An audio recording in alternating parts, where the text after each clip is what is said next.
ज़बूर 119 में बताया गया है कि खुदा का बंदा कहता है कि मैंने तेरे कलाम को अपने दिल में रख लिया ताकि मैं कोई गुनाह ना करूं। जब खुदा का कलाम हमारे दिल में होगा तो फिर हम कोई गुनाह नहीं करेंगे, फिर खुदा के खिलाफ कोई काम नहीं करेंगे। इससे पहले कि मैं कलाम की तरफ आऊं, कलाम की आयत को पढ़ूं, मैं पूछना चाहता हूं कि पिछले जो गुजरा हुआ बुध है उस दिन कौन कौन था?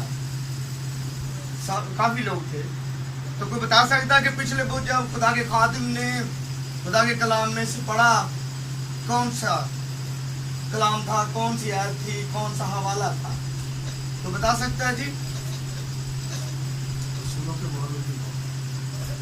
के माल 19 बार। भाई के लिए जोरदार तालियां जी। और ये कलाम इस मौजू पर था, बपतिस्मे के मौजू पर था, ताकि बपतिस्मा जो है लिया जाए। मैं भी उस दिन यहाँ पर मौजूद था। देख लें, हम अगर सोना होता है उसको किसी जगह पर रख दें तो कितने महीनों बाद रोजाना तो नहीं चेक करते, महीने बाद, 2 महीने बाद, साल बाद उसको चेक करते कि वहीं पर है, क्योंकि हम सामने तो नहीं रहता हर वक्त। तो हमें फिर भी वो याद रहता है कि कहाँ पर हमने रखा है। कहीं कभी भूलते हैं कि हमने कहाँ पर रखा है और हम रखा कहीं और ढूंढते कहीं और हो। ऐसा कभी हुआ? लेकिन खुदा का कलाम एक ही हफ्ते में 7 दिन के बाद ही हम उसको क्या करते हैं? भूल जाते हैं। क्योंकि खुदा का कलाम मोतबर है, हीरे मोती जेवरात से भी कीमती है। जिन चीजों को हम बड़ा संभाल के रखते हैं, बड़ी याददाश्त के जरिए से रखते हैं, कि उससे भी क्या है? कीमती है। खुदा का कलाम जिंदगी बख्शता है। खुदा के कलाम में लिखा है कि खुदा का कलाम शिफा का काम करता है। जहां पर खुदा का कलाम बयान किया जाता वहां पर शिफा होती है। मतज्जन के बारे में आप लोग जानते हैं जी? मतज्जन ब्याह शादी पे दीगर प्रोग्राम पर बनाया जाता है। उसमें काफी चीजें जो है मिक्स की जाती हैं। मीठा होता है, जर्दा होता है, बीच में काफी चीजें, बादाम वगैरह, रसगुल्ले और अंडे वगैरह और भी इस तरह की चीजें बनाई बीच में डाली जाती है। और वो बहुत ही टेस्टी होता है। खाने के बाद पेश किया जाता है शादी ब्याह पर भी और दीगर प्रोग्रामों में। घरों में अगर कोई प्रोग्राम हो तो वहां पर भी ये मीठा इस्तेमाल किया जाता है। मैं आज खुदा का कलाम भी कुछ इसी तरह एक ही टॉपिक पे एक ही बात को लेके आगे नहीं चलूंगा। मैं बहुत सारे बातें समझाने की कोशिश करूंगा। जिस तरह मतर्जम में बहुत सारी चीजें होती हैं, एक ही चीज से वो तैयार नहीं हुआ होता, वैसे ही मैं खुदा के कलाम को मुख्तलिफ हवालों से, मुख्तलिफ बातों से आपको सुनाऊंगा। मैं खुदा के कलाम में से यूहन्ना रसूल की मार्फत लिखी गई इंजील, उसका 8 बाब और उसकी 21 आयत से 36 आयत तक खुदा के कलाम की तलावत को बयान करूंगा। 8 बाब यूहन्ना रसूल की मार्फत लिखी गई इंजील, उसका 8 बाब और उसकी 31 से 36 आयत तक, 31 बरस से 36 तक। जिनके पास खुदा का कलाम है वो जरूर उसको खोलें और उसको पढ़े। खुदा के कलाम में यूं लिखा है, बस यीशु ने उन यहूदियों से कहा जिन्होंने उसका यकीन किया था कि अगर तुम मेरे कलाम पर कायम रहोगे तो हकीकत में मेरे शागिर्द ठहरोगे और सच्चाई से वाकिफ होगे और सच्चाई तुमको आजाद करेगी। उन्होंने उसे जवाब दिया, हम तो इब्राहिम की नस्ल से हैं और कभी किसी के गुलामी में नहीं रहे, तो तू क्यों कर कहता है कि तुम आजाद किए जाओगे? मैं नहीं, और किसी की गुलामी में नहीं रहे, और तू क्यों कर कहता है कि तुम आजाद किए जाओगे। यीशु ने उन्हें जवाब दिया, मैं तुमसे सच सच कहता हूँ कि जो कोई गुनाह करता है गुनाह का गुलाम है, और गुलाम अब तक घर में नहीं रहता, बेटा अब तक रहता है।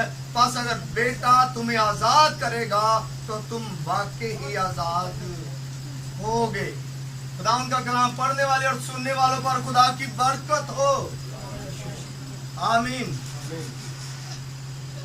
आमीन आमीन। यीशु मसीह अपने होठों मुबारक से यहूदियों से ये बातें कर रहा है, उन लोगों से जिन लोगों ने यीशु मसीह पर ईमान ले आए, और यीशु मसीह उनको फरमाता कि अगर तुम मेरे कलाम पर कायम होगे रहोगे तो हकीकत में मेरे शागिर्द।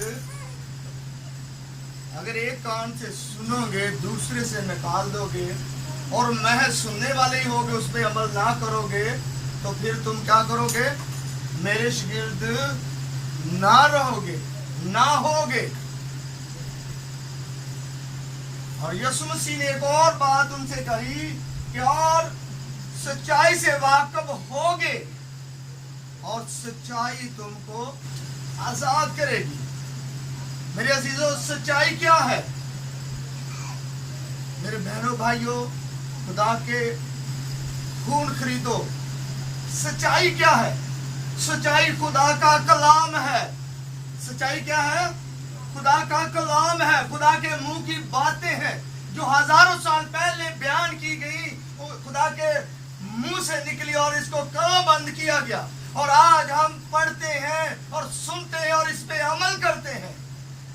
खुदा का कलाम सच और बरहक है। इसीलिए यीशु मसीह उन यहूदियों से जो यीशु मसीह पर ईमान लाए और उसके शागिर्द ठहरे, और यीशु मसीह उनको कहता कि तुम सच्चाई से वाकिफ होगे और सच्चाई तुमको आजाद करेगी। आज उस दौर में यीशु मसीह ने उन यहूदियों के लिए ये कलाम बयान किया। आज खुदा मेरी मार्फत आप लोगों के लिए इसी कलाम को दोबारा दोहरा रहे हैं, इसी कलाम को दोबारा बयान कर रहे हैं, ताकि हम सच्चाई से वाकिफ हो जाएं, खुदा से वाकिफ हो जाएं, खुदा के साथ बात करने वाले ठहर जाएं। सच्चाई क्या है?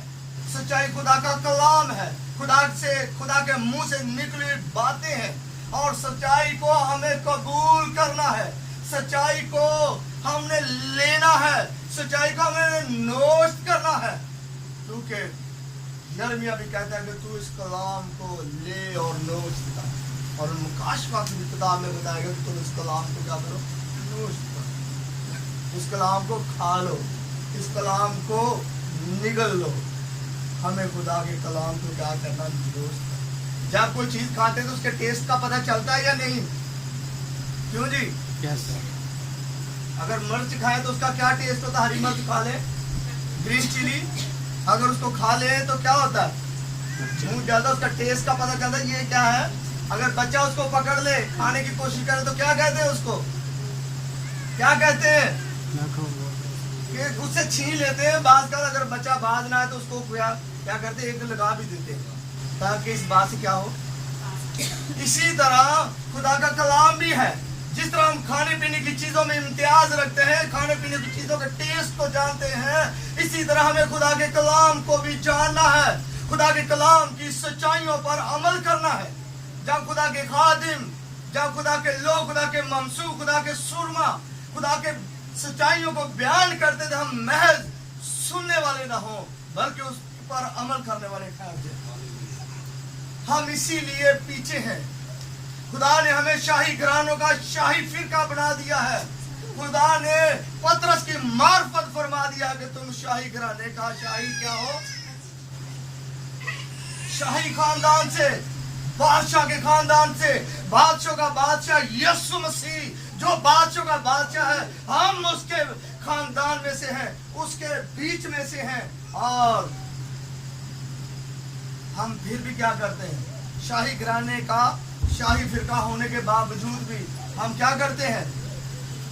हम फिर भी मजबूर हैं, हम फिर भी कर्जदार हैं, हम फिर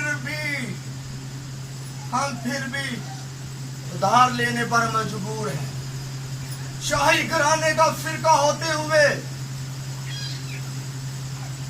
यीशु मसीह कहता है कि दुआ करो ताकि क्या हो, आजमाइश में। तो क्या वजह है? मैंने कहा कि मैं मुतज्जन की तरह कलाम को एक ही वर्ष पे नहीं रहूंगा, चेंज करता रहूंगा, क्योंकि बात का होता है कि भाई साहब ने शुरू कहाँ से किया और कहाँ से कहाँ चलता गया। और ये बात समझने की है, और मैं आपको बात समझाना चाहता हूँ खुदा के कलाम में से कि यीशु मसीह ने कहा कि जमीन और आसमान टल जाएगा लेकिन मेरे मुंह की बातें हरगिज ना टलेंगी, क्योंकि यीशु मसीह खुदा का इकलौता बेटा है। और उसने फरमाया कि मेरे नाम से बाप से मांगोगे तो वो तुमको जरूर देगा। अगर यूहन्ना की अंजील में ये लिखा हुआ मिलता है, तो यीशु मसीह ने फरमाया कि मेरे नाम से बाप से मांगोगे तो तुमको। तो कभी हमने मांगा है यीशु के नाम से बाप से?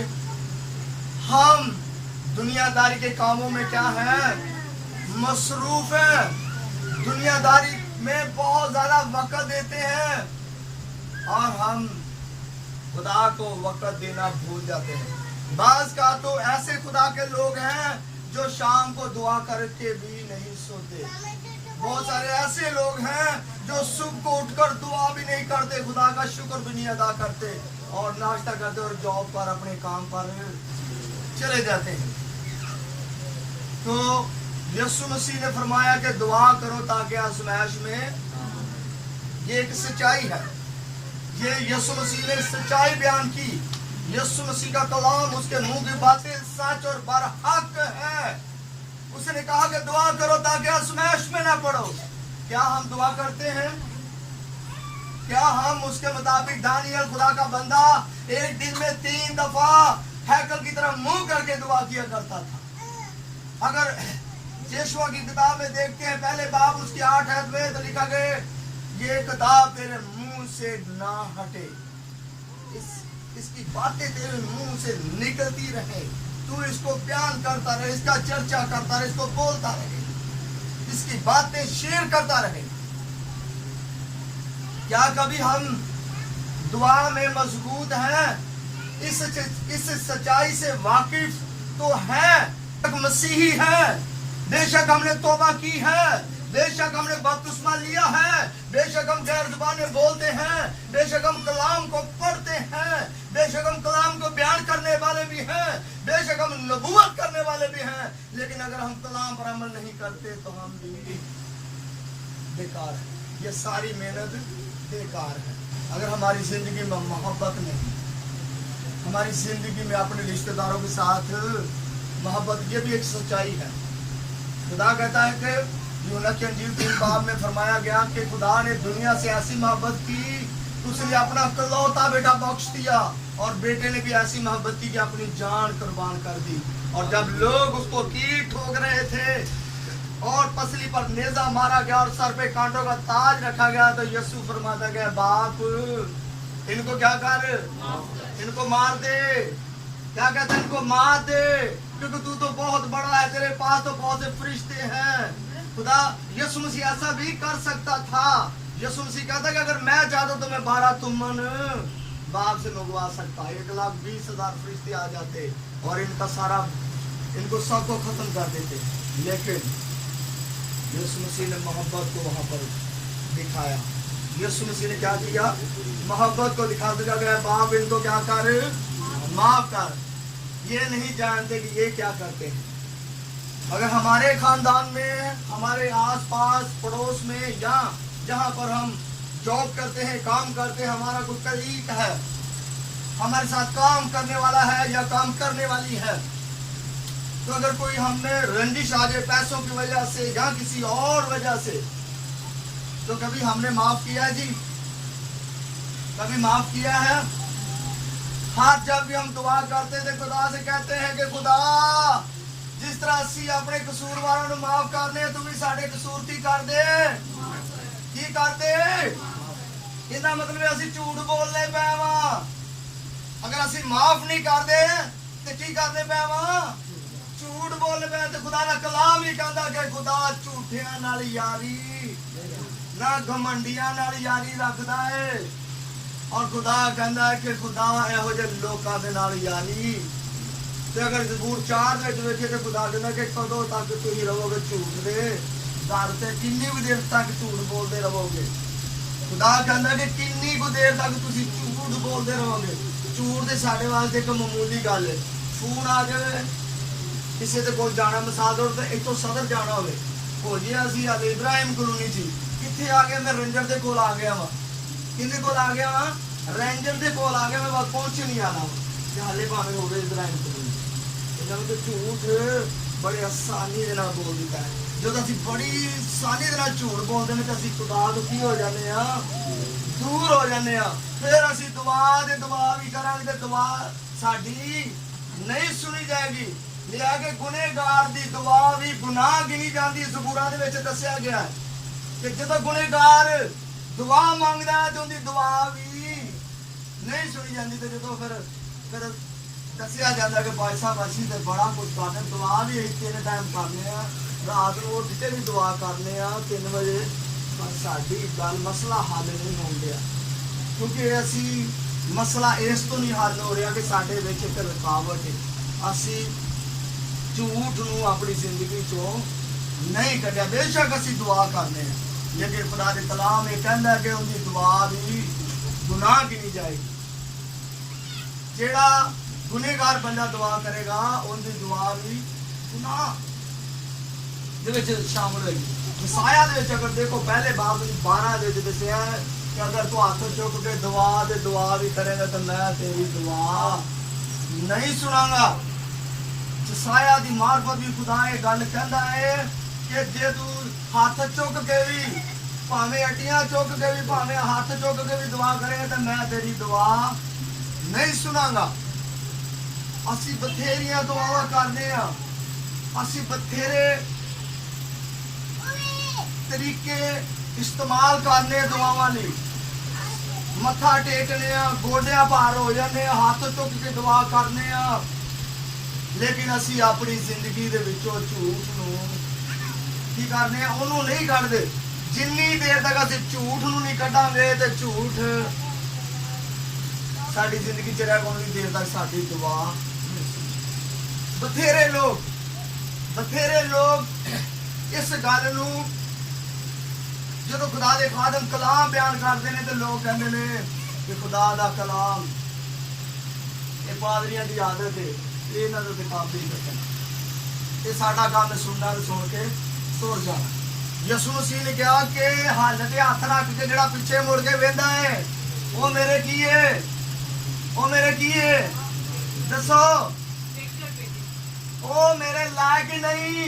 ਜਿਹੜਾ ਹੱਲ ਦੇ ਉੱਤੇ ਹੱਥ ਰੱਖ ਕੇ ਪਿੱਛੇ ਮੁੜ ਵੇਂਦਾ, ਜਿਹੜਾ ਇਬਾਦਤ ਵਿੱਚ ਜਾ ਕੇ ਉਹਦਾ ਧਿਆਨ ਘਰ ਵਿੱਚ ਜਾਂ ਉਹਦਾ ਧਿਆਨ ਆਪਣੇ ਕਾਰੋਬਾਰ ਦੇ ਵਿੱਚ ਜਾਂ ਉਹਦਾ ਧਿਆਨ ਆਪਣੇ ਬੇਟੇ ਬੇਟੀਆਂ ਦੇ ਵਿੱਚ, ਤੇ ਖੁਦਾ ਕਹਿੰਦਾ ਮੇਰੇ ਲਾਇਕ। ਉਹਨੇ ਕਿਹਾ ਜਿਹੜਾ ਮੇਰੇ ਤੋਂ ਵੱਧ ਆਪਣੇ ਭਰਾ ਨੂੰ ਜਾਂ ਆਪਣੀ ਮਾਂ ਨੂੰ ਜਾਂ ਪਿਓ ਨੂੰ ਜਾਂ ਬੱਚਿਆਂ ਨੂੰ ਪਿਆਰ ਟਾਈਮ ਦਿੰਦਾ ਹੈ, ਮੈਨੂੰ ਨਹੀਂ ਨਟਾਉਂਦਾ, ਤਾਂ ਮੇਰੇ ਲਾਇਕ ਨਹੀਂ। ਇਹ ਵੀ ਖੁਦਾ ਦੇ ਕਲਾਮ ਦੀ ਸੱਚਾਈ ਹੈ। ਇਹ ਛੋਟੀਆਂ ਛੋਟੀਆਂ ਗੱਲਾਂ ਹੈ, ਜਦੋਂ ਅਸੀਂ ਇਹਨਾਂ ਤੇ ਅਮਲ ਕਰਾਂਗੇ ਤਾਂ ਫਿਰ ਅਸੀਂ ਕੀ ਕਰਾਂਗੇ? ਤਰੱਕੀ ਕਰਾਂਗੇ ਜੀ। 12 ਵਾਲੇ ਦੱਸੋ ਖੁਦਾ ਝੂਠ ਬੋਲਦਾ ਜੀ? 15 ਵਾਲੇ ਵੀ ਦੱਸੋ ਖੁਦਾ ਝੂਠ ਬੋਲਦਾ ਹੈ?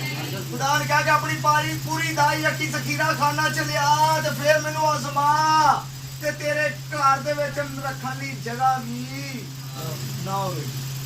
ਖੁਦਾ ਦੇ ਕਲਾਮ ਚ ਲਿਖਿਆ ਹੈ ਅਸਤਿਸ਼ਨਾ 28 ਬਾਤ ਵਿੱਚ ਉਹਨੇ ਦੱਸਿਆ ਕਿ ਆਸਮਾਨ ਦੇ ਮੇਰੇ ਕੋਲ ਬੜੇ ਖਜ਼ਾਨੇ ਨੇ, ਉਹਨਾਂ ਦੇ ਦਰੀਜੇ ਮੈਂ ਤੇਰੇ ਵਾਸਤੇ ਖੋਲ ਦਿਆਂਗਾ। ਤੂੰ ਕਰਜ਼ ਲੈਣ ਵਾਲਾ ਨਹੀਂ ਬਲਕਿ ਕਰਜ਼ ਦੇਣ ਵਾਲਾ ਨੇ। 1-2 ਬੰਦੇ ਬਲਕਿ ਮੁਲਕਾਂ ਨੂੰ ਕਰਜ਼ ਦੇਵੇਂਗਾ। ਤੂੰ ਦੁਮ ਨਹੀਂ ਬਲਕਿ ਸਰ ਹੋਵੇਂਗਾ। ਤੈਨੂੰ ਮੈਂ ਸਰਫਰਾਜ਼ ਕਰਾਂਗਾ। ਖੁਦਾ ਕਹਿੰਦਾ ਹੈ ਕਿ ਤੂੰ ਜਿਹੜੇ ਕੰਮ ਨੂੰ ਹੱਥ ਲਾਏਗਾ ਮੈਂ ਉਹਦੇ ਵਿੱਚ ਹੀ ਬਰਕਤ ਦੇ ਦਿਆਂਗਾ। ਪਹਿਲੇ ਜ਼ਮਾਨੇ ਦੇ ਲੋਕ ਕਹਿੰਦੇ ਕਿ ਗਿੱਦੜ ਜ਼ਿੰਦਗੀ ਹੋਵੇ ਉਹਨੂੰ ਲੈ ਕੇ ਜਾਓ ਤੇ ਕੰਮ ਹੋ ਜਾਂਦਾ, ਲੇਕਿਨ ਇੱਥੇ ਖੁਦਾ ਕਹਿੰਦਾ ਕਿ ਤੂੰ ਮੇਰੀ ਗੱਲ ਮੰਨੇਗਾ, ਮੇਰੇ ਹੁਕਮਾਂ ਨੂੰ ਮੰਨੇਗਾ ਤੇ ਮੈਂ ਕੀ ਕਰਾਂਗਾ? ਇਹਨੂੰ ਸਰਫਰਾਜ਼ ਕਰਾਂਗਾ। ਤੂੰ ਕਰਜ਼ ਲਵੇਂਗਾ ਨਹੀਂ ਬਲਕਿ ਲੋਕਾਂ ਨੂੰ ਦੇਵੇਂਗਾ। ਖੁਦਾ ਦੇ ਹੁਕਮ ਮੰਨਣ ਦੀ ਜ਼ਰੂਰਤ ਹੈ। अगर तुम दाई की दियो बोर तो नहीं हो रहे नारा ला लिया एक मेरा हालेलुया हालेलुया बेशक ਇਹ ਨਾਰਾ ਜਿਹੜਾ ਹੈ ਆਸਮਾਨੀ ਨਾਰਾ ਹੈ ਖੁਦਾ ਦੇ ਕਲਾਮ ਦੇ ਸਿਰਫ ਮਕਾਸ਼ਵਤ ਵਿੱਚ 4 ਦਫਾ ਨਾਰਾ ਆਇਆ ਵੇ ਇਸ ਤੋਂ ਇਲਾਵਾ ਕਿਸੇ ਜਗ੍ਹਾ ਤੇ ਨਾਰਾ ਨਹੀਂ ਬੋਲਿਆ ਗਿਆ ਆਸਮਾਨ ਤੇ ਬੋਲਿਆ ਗਿਆ ਤੇ ਪ੍ਰਸਤਿਸ਼ ਕਰਨਾ ਸਿੱਖ ਲਵੋ ਇਹ ਅਸੀਂ ਇਸ ਵਤਨ ਦੇ ਲੋਕ ਨਹੀਂ ਹੈਗੇ ਅਸੀਂ ਪਰਦੇਸੀ ਦੇ ਮੁਸਾਫਿਰ ਆ ਜਦੋਂ ਅਸੀਂ ਖੁਦਾ ਦੇ ਕੋਲ ਜਾਣਾ ਤੇ ਅਸੀਂ ਖੁਦਾ ਦੇ ਹਜ਼ੂਰ ਪ੍ਰਸਤਿਸ਼ ਕਰਨੀ ਹੈ ਖੁਦਾ ਦੇ ਕਲਾਮ ਚ ਮਕਾਸ਼ਵਤ ਵਿੱਚ ਲਿਆ ਗਿਆ ਸੀ ਉੱਥੇ ਕੀ ਕਰਨੀ ਹੈ ਪ੍ਰਸਤਿਸ਼ ਕਰਨੀ ਹੈ ਉੱਥੇ ਨਾ ਸਾਨੂੰ ਗਰਮੀ ਲੱਗਣੀ ਨਾ ਭੁੱਖ ਲੱਗਣੀ ਹੈ ਨਾ ਸਾਨੂੰ ਉੱਥੇ ਨਾ ਅੱਖਾਂ ਦਾ ਰੋਣਾ ਹੋਣਾ ਹੈ ਖੁਦਾ ਸਾਡੇ ਆਂਸੂ ਵੀ ਸਾਰੇ ਪੂੰਝ ਲਵੇਗਾ ਕਿਉਂਕਿ ਅਸੀਂ ਅਗਰ ਸਾਨੂੰ ਇੱਥੇ ਪ੍ਰਸਤਿਸ਼ ਕਰਨੀ ਆਦੀ ਹੈ ਤਾਂ ਉੱਥੇ ਸਾਡੇ ਲਈ ਸਾਨੀ ਹੋ ਜਾਏਗੀ ਜਿਹੜਾ ਬੰਦਾ ਕੰਮ ਕਰਦਾ ਹੋਵੇ ਅਗਰ ਉਹਨੂੰ ਦੁਬਾਰਾ ਨੂੰ ਉਹੀ ਕੰਮ ਕਰਨ ਲਈ ਕਿਹਾ ਜਾਵੇ ਤਾਂ ਉਹ ਕਹਿੰਦਾ ਤੇ ਮੇਰੇ ਲਈ ਹੈ ਮੁਸ਼ਕਲ ਹੀ ਕੋਈ ਨਹੀਂ ਜਿਹੜਾ ਨਾ ਆਉਂਦਾ ਹੋਵੇ ਉਹਦੇ ਲਈ ਮੁਸ਼ਕਲ ਇੱਥੇ ਜਦੋਂ ਗੀਤ ਗਾਏ ਜਾਂਦੇ ਨੇ ਤੇ ਸਿਰਫ ਗਾਣ ਵਾਲੇ ਜਿਹੜੇ ਇੱਕ ਦੋ ਭਾਈ ਭੈਣ ਹੁੰਦੇ ਨੇ ਉਹੀ ਗਾਉਂਦੇ ਨੇ ਬਾਕੀ ਸਾਰੇ ਖਾਮੋਸ਼ ਰਹਿੰਦੇ ਕੋਸ਼ਿਸ਼ ਕਰੋ ਕਿ ਉਹ ਵੀ ਲੋਕ ਗੀਤ ਗਾਣ ਸਾਰੇ ਕਿ ਖੁਦਾ ਨੇ ਇਨਸਾਨ ਨੂੰ ਇਸੇ ਲਈ ਬਣਾਇਆ ਕਿ ਉਹਦੀ ਕੀ ਕੀਤੀ ਜਾਵੇ ਹਮਦ ਕੀਤੀ ਜਾਵੇ ਜਸਾਇਆ 43 ਬਾਬ ਦੀ 21 ਆਇਤ ਵਿੱਚ ਇਹ ਗੱਲ ਨਹੀਂ ਹੋਈ ਮਿਲਦੀ ਹੈ ਕਿ ਖੁਦਾ ਨੇ ਇਨਸਾਨ ਨੂੰ ਇਸੇ ਲਈ ਬਣਾਇਆ ਕਿ ਉਹਦੀ ਕੀ ਕੀਤੀ ਜਾਵੇ ਹਮਦ ਕੀਤੀ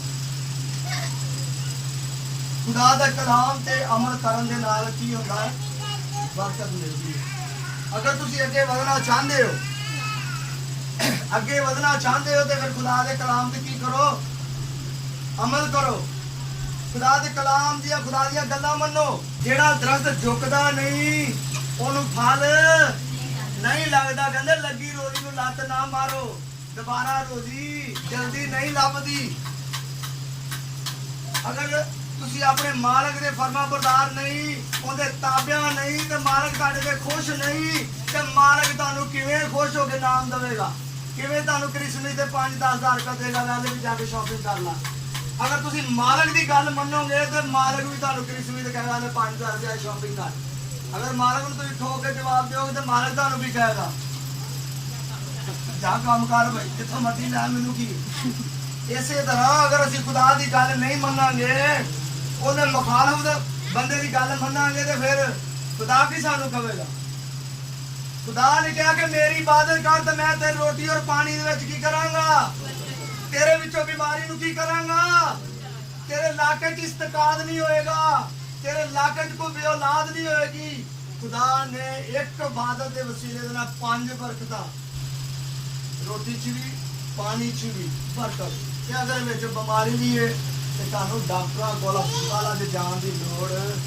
ਤੁਹਾਡੇ ਕੋਲ ਇਲਾਜ ਹੈ ਤੇ ਅਸੀਂ ਕੀ ਕਰਨੇ ਆ ਕਿੰਨੀ ਮਿਹਨਤ ਕਰਨੇ ਆ 40 ਸਾਲ ਤੱਕ ਬਨੀ ਇਸਰਾਈਲ ਨੇ ਖਾਣਾ ਖਾਦਾ ਜਿਹੜਾ ਆਸਮਾਨ ਤੋਂ ਆਇਆ ਖੁਦਾ ਦੇ ਕਲਾਮ 'ਚ ਲਿਖਿਆ ਜਦੋਂ ਮਿਸਰੋਂ ਨਿਕਲੇ ਨੇ ਤੇ ਰਸਤੇ 'ਚ ਉਹਨਾਂ ਨੇ ਕੋਈ ਖੇਤ ਲਾਏ ਸੀ ਰਸਤੇ 'ਚ ਉਹਨਾਂ ਨੇ ਕੋਈ ਮਜ਼ਦੂਰੀਆਂ ਕੀਤੀਆਂ ਨੇ ਨਹੀਂ ਖੁਦਾ ਆਸਮਾਨ ਤੋਂ ਮਨ ਬਰਸਾਉਂਦਾ ਰਿਹਾ ਜੇ ਖੁਦਾ ਬਣੀ ਇਸਰਾਈਲ ਨੂੰ ਖਵਾ ਸਕਦਾ ਹੈ ਤੇ ਖੁਦਾ ਸਾਨੂੰ ਕਿਉਂ ਨਹੀਂ ਖਵਾ ਸਕਦਾ ਤੇ ਸਾਡਾ ਪਾਦਰੀ ਘਰ ਵਿਦਰ ਵੀ ਘਰ ਆਵੇ ਤੇ ਇਬਾਦਤ ਦੇ ਵਿੱਚ ਵੇਖਦਾ ਰਹਿੰਦਾ ਕਿ ਕਿੱਧਰੋਂ ਆਣਾ ਕਿਸੇ ਨੇ ਭਾਈ ਸਾਹਿਬ ਤੁਸੀਂ ਚੱਲੋ ਤੇ ਅਸੀਂ ਆਏ ਤੇ ਆਣਾ ਅਸੀਂ ਕੋਈ ਨਹੀਂ ਖੁਦਾ ਦੇ ਕਲਾਮ ਅਗਰ ਯਸਾਇਆ 30 ਬਾਬ ਦੇ ਵਿੱਚ ਵੇਖੋ 18 ਦੇ ਵਿੱਚ ਦੱਸਿਆ ਕਿ ਖੁਦਾ ਕਹਿੰਦਾ ਕਿ ਮੈਂ ਤੇਰਾ ਇੰਤਜ਼ਾਰ ਕਰਦਾ ਯਿਸੂ ਮਸੀਹ ਨੇ ਕਿਹਾ ਕਿ ਜਹਾਂ 2 ਜਾਂ 3 ਮੇਰੇ ਨਾਂ ਤੇ ਜਮਾ ਉੱਥੇ ਮੈਂ ਕੀ ਆ ਤੇ ਜਦੋਂ ਢੋਲਕ ਵਜਾਉਣ ਵਾਲਾ ਮੀਟਰ ਵਿੱਚ ਚਲਾਉਣ ਵਾਲਾ ਤੇ ਗਾਣ ਵਾਲਾ ਆਏ ਤੇ ਫਿਰ ਯਿਸੂ ਮਸੀਹ ਵੀ ਉੱਥੇ ਆ ਮੌਜੂਦ ਹੁੰਦਾ ਤੇ ਯਿਸੂ ਮਸੀਹ ਨੇ ਕਿਹਾ ਥੱਕੇ ਮਾਂਦੇ ਬੋਝ ਦੇ ਦੱਬੇ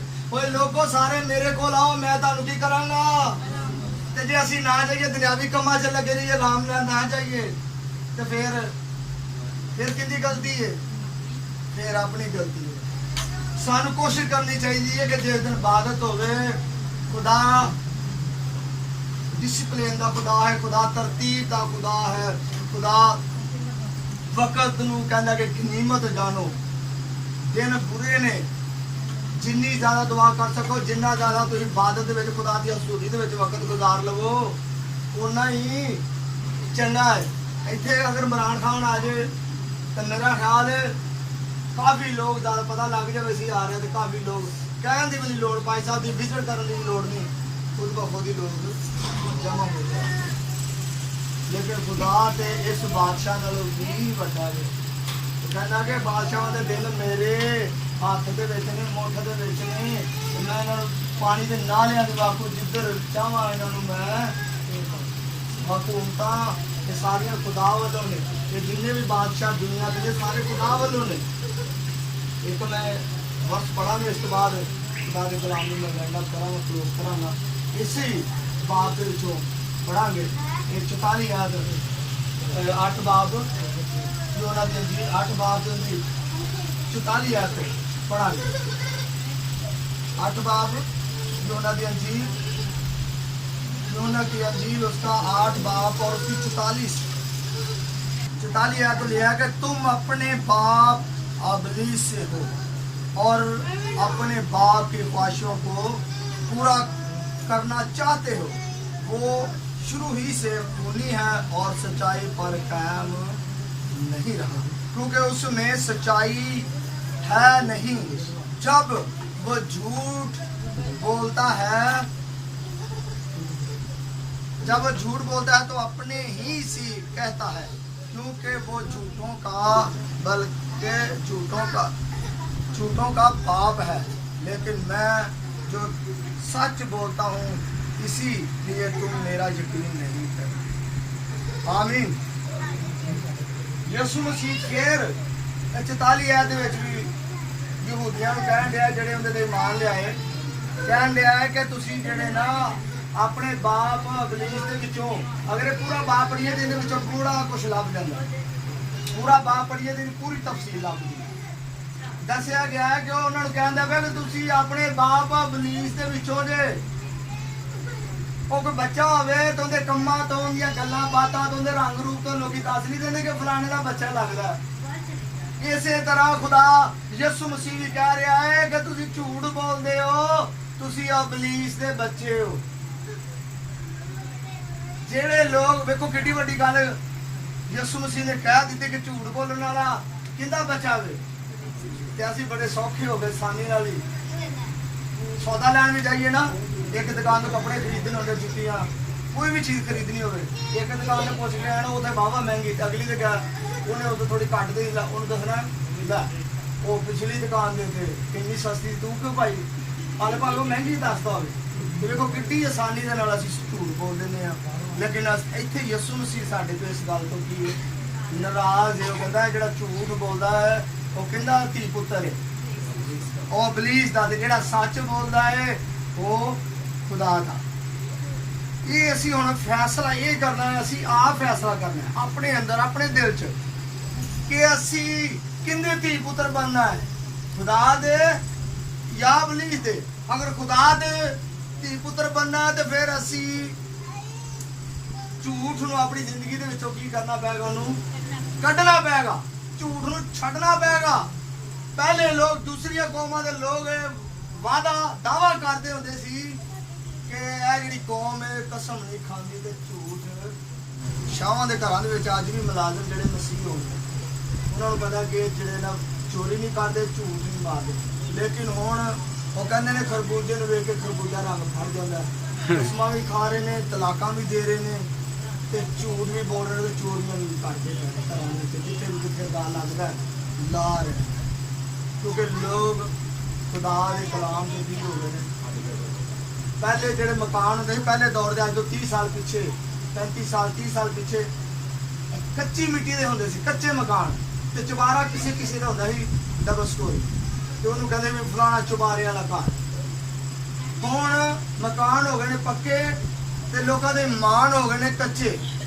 उदों मकान सी कच्चे ते लोगों के मान सी पक्के। ते सानू कोशिश करनी चाहिए कि असी अगे वधिए।